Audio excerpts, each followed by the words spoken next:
Hey everyone, welcome back to my channel. Today we're looking at something surprising.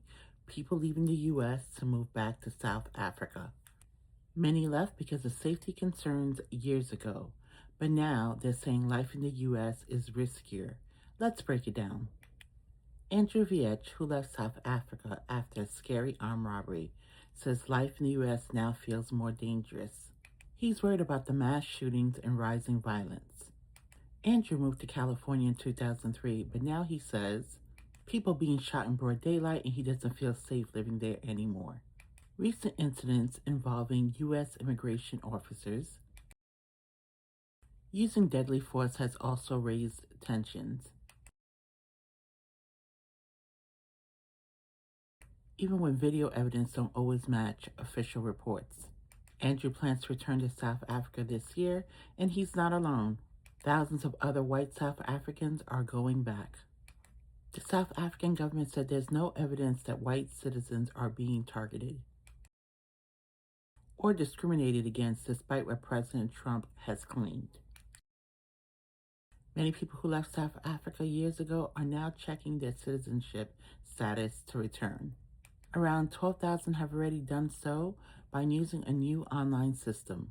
Reports show that 15,000 South Africans have already moved back home in 2022 alone. This is a big number compared to previous years. Why are they returning? Very simple: lower living cost and less political drama and wanting to be closer to family again. Leon Schreiber, the country's Home Affairs Minister, says he expects even more people to reclaim their citizenship soon. Schreiber himself once lived abroad before coming back home. Some agencies that help people move back home have seen big spikes in inquiries. As much as 70% more people are asking about returning. On social media, a Facebook group called Return to South Africa now has more than 25,000 members saying they want to come home. Meanwhile, in the U.S., President Trump's updated refugee program for South Africans only has already brought in 3,500 people into the country since the program began in 2025. At this time, all other refugee and political asylum claims are on hold unless it's white South Africans, since President Trump and his administration solely created a program for white South African refugees. Now, some of these applicants that recently came in 2025 say they face jobs and safety challenges in South Africa because of equality laws, and some others say they simply miss home. One example is Naomi Sapphire. She lived in North Carolina for 20 years, but says she misses the South Africa's lifestyle. Cheaper health care, outdoor life, and community. Naomi moved back to Western Cape last year and says her kids are happier, more active, and life just feels right again.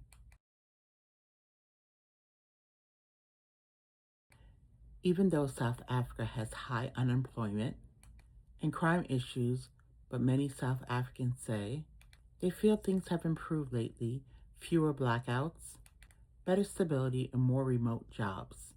In fact, remote work has made it easier for many to move back and keep their overseas jobs. 3 of the people that Reuters had interviewed still have their overseas jobs in Europe and in the US. Business owners say if people can afford private security, they can live very comfortably in South Africa.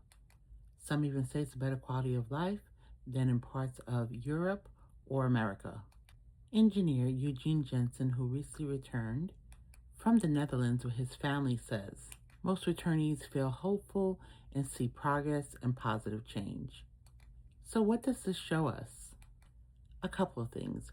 We're spending thousands of dollars to bring these families here to help them acclimate, and they don't really want to be here. Also, for many South Africans abroad, home is calling again. Not just because of emotion, but because they see a real future there.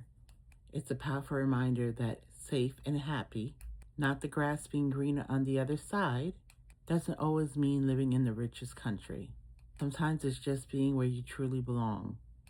What do you think? Would you move back home if you left your country? This reporting was according to Reuters. This is a follow-up story to the South African refugee story I did last week. Please don't forget to share your thoughts, like, and subscribe for more world news updates. This will also allow my channel to continue to grow. Thank you for watching and stay safe.